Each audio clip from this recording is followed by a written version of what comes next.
Okay, we're back for part 4. We did part 1, just to recap, which was the inner frame. Part 2, which was the outer puckboard frame.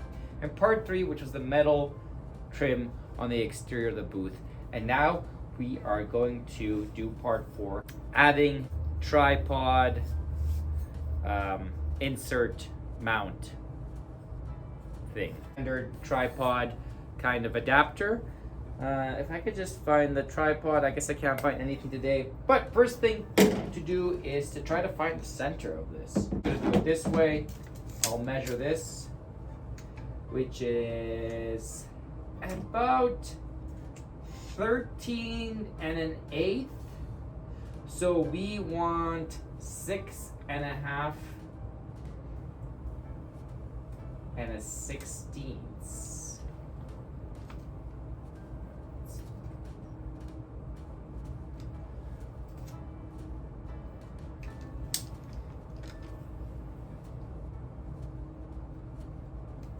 So, and just so that it's a line, I'm gonna do that. Make sure that's actually working. I gotta make a line like that. Then I'm gonna go the opposite direction, measure the full length of this, which is about 7 7 3/8. And then what's half of 3/8? Yeah, okay, half of 3/8 is 3/16.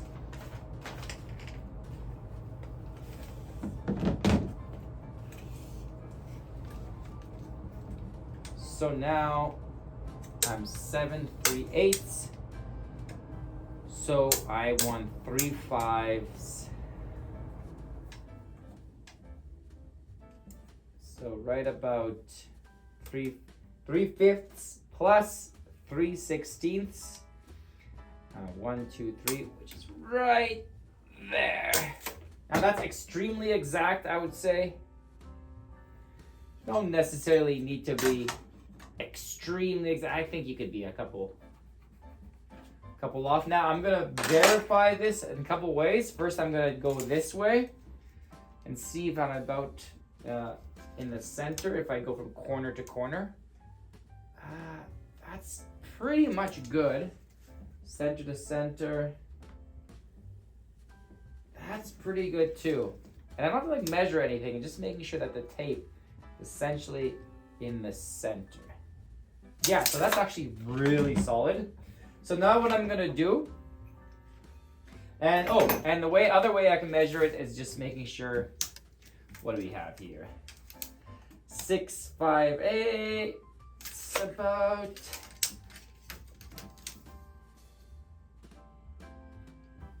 Yep, 6/5/8. This way we have 3 3/4, and this way we have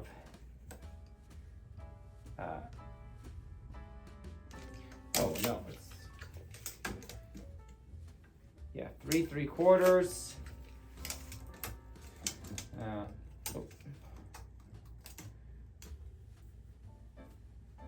So this one is 3/4 minus. So what I'm gonna do is I'm gonna push it a tiny bit up there, kind of compensate for that. And let's see. And then I'm just gonna do a visual check. Does that look to be about the middle? If I put, I want it to be fairly exact because that's where the thing's gonna be sitting on that. So I want it to be fairly exact. Maybe I'm going overboard. There's probably a better way of doing this. I'm not a master. So that's what the middle I'm getting. That looks pretty good. Just visually, I think I can just go just a tad up. But maybe I just have that off in the wrong spot.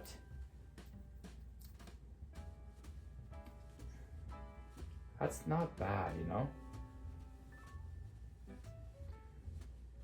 That's not bad. That's not bad. Okay, so that's good enough for me, I would say. Let's drill in. Now, let me get that drill.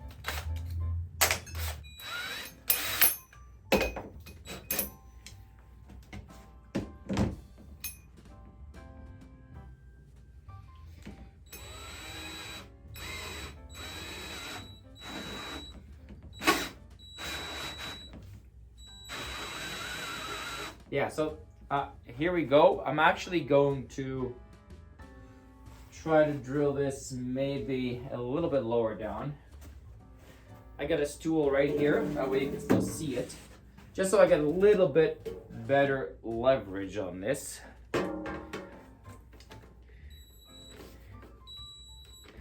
Oh, and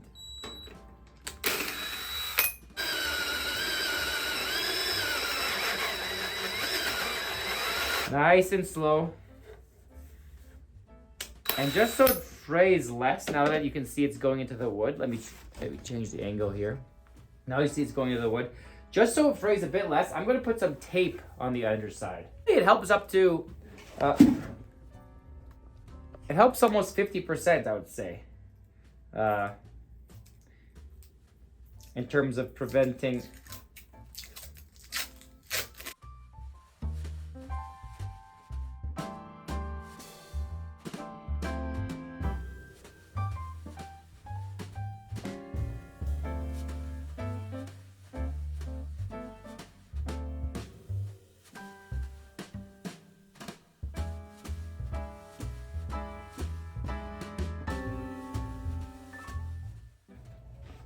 the fraying really happens with the outermost layer, so tape does help a lot.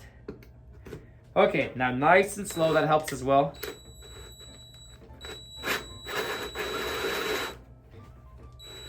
Hold it nice and tight.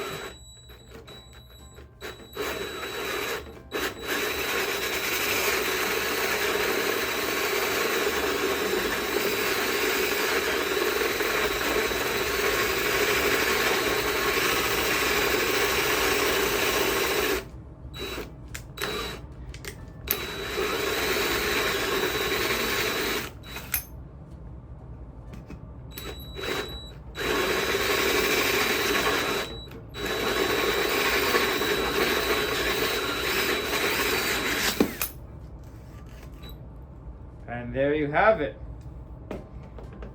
Let me vacuum some of this out.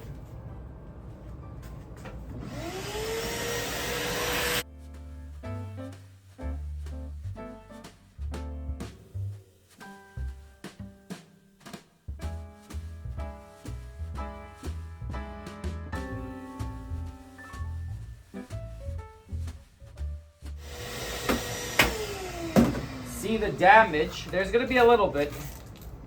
Yeah, there's gonna be a little bit. And now we just want to sand that off. Just give it a bit of a sanding there. Okay, check that out. Still needs a bit of a vacuuming, but looks like a pretty clean cut. We want it sanded so that, you know, it's nice and clean, looks good.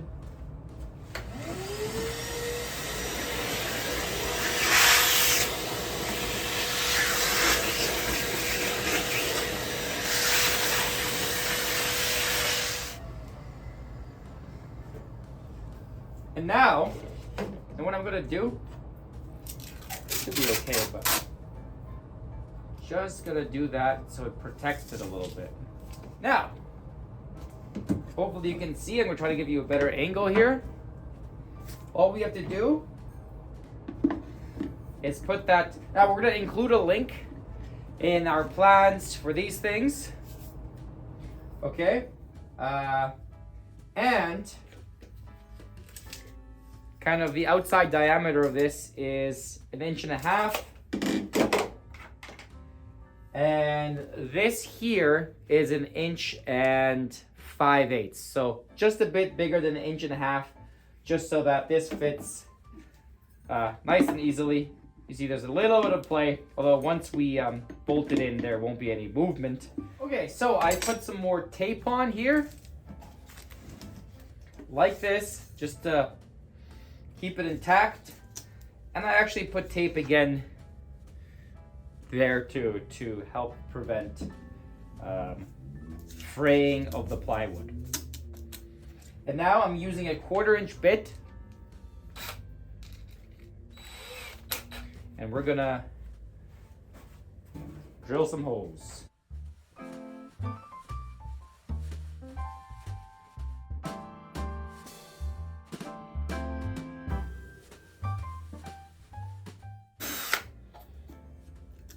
And this puck board sometimes tends to it comes off pretty easily though. Let's test it actually. I have these bolts here. They're about 2 inches long. Oh, they fit through just nice.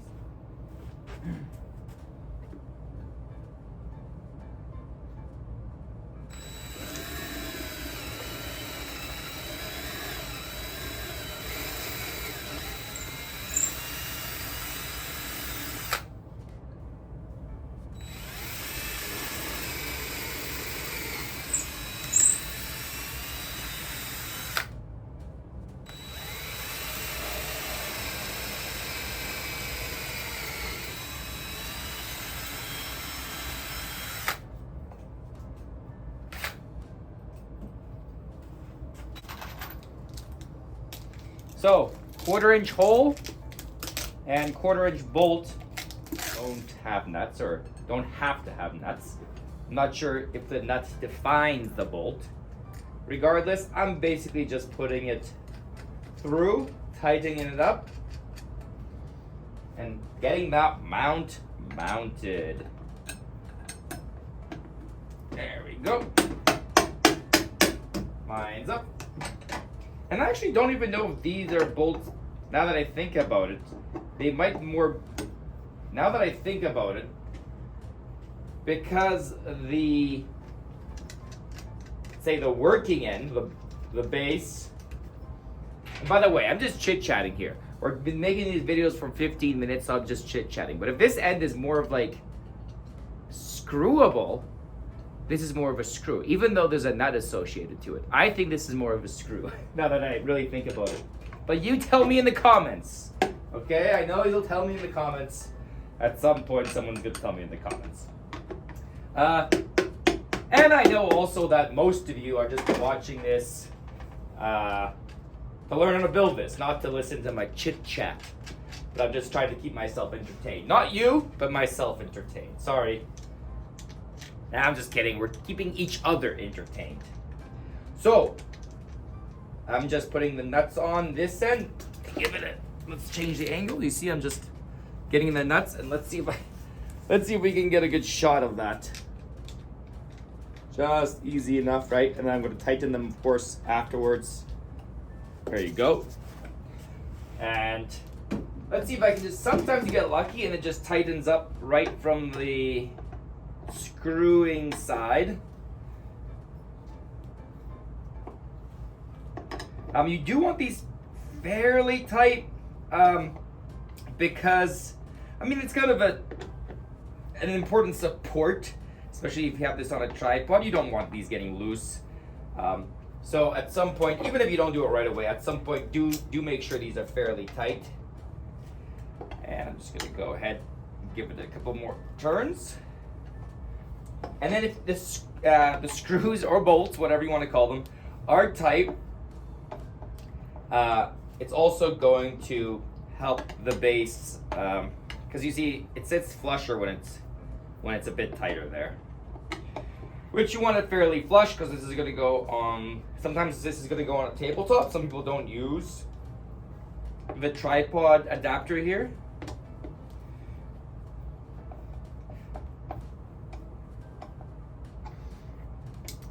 But yeah, as I was saying, you can, with any of our plans or kits, we're going to give you as much information as possible, but about all these parts, about dimensions. But if you're just here and you want to wing it, which is totally cool, then yeah, you're going to have to figure that part on your own, of course.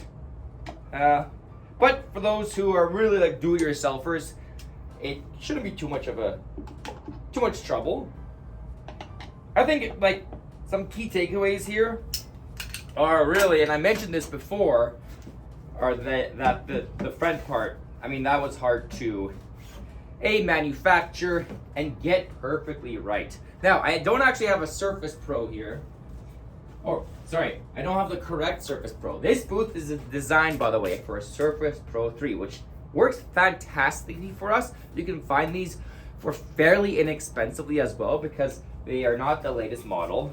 But we didn't want something that cost people $1,200, so we decided, hey, you know what? Surface Pro 3 has been working absolutely great for us. And that's what this screen is designed for. It's designed for a Surface Pro 3. And in the future, we're going to pretty much keep all the dimensions the same and change the screen depending on your Surface Pro. So we want to have some options. Right now, we just offer this in Surface Pro 3. It took a long time to basically, if you see this, you want the screen to be a certain height because this is not the true screen. The true screen is here, right? But you also want the camera showing here in case you need to use the webcam. This photo booth works because this becomes a backup, which is absolutely fantastic. And you know, you wanted a certain size here. So it took a while. Now again, this is a Surface Pro 2, so it's not gonna work for this booth. But the point of it is the Surface Pro, and the Surface Pro is 3 is a little larger, and it sits a bit better there. But the idea here is that, and with the kit this would be included, although I still have to cut the circles, and we're going to do that at some point. Not a big deal, you just cut circles, and you don't necessarily have to cut a circle, just some sort of opening, because you need wires to go between these. But these essentially act as shelves for the camera equipment and the other equipment, but also they push the screen against the back here so that it stays in place and yet is still removable. Once we have that door on, let's get that door.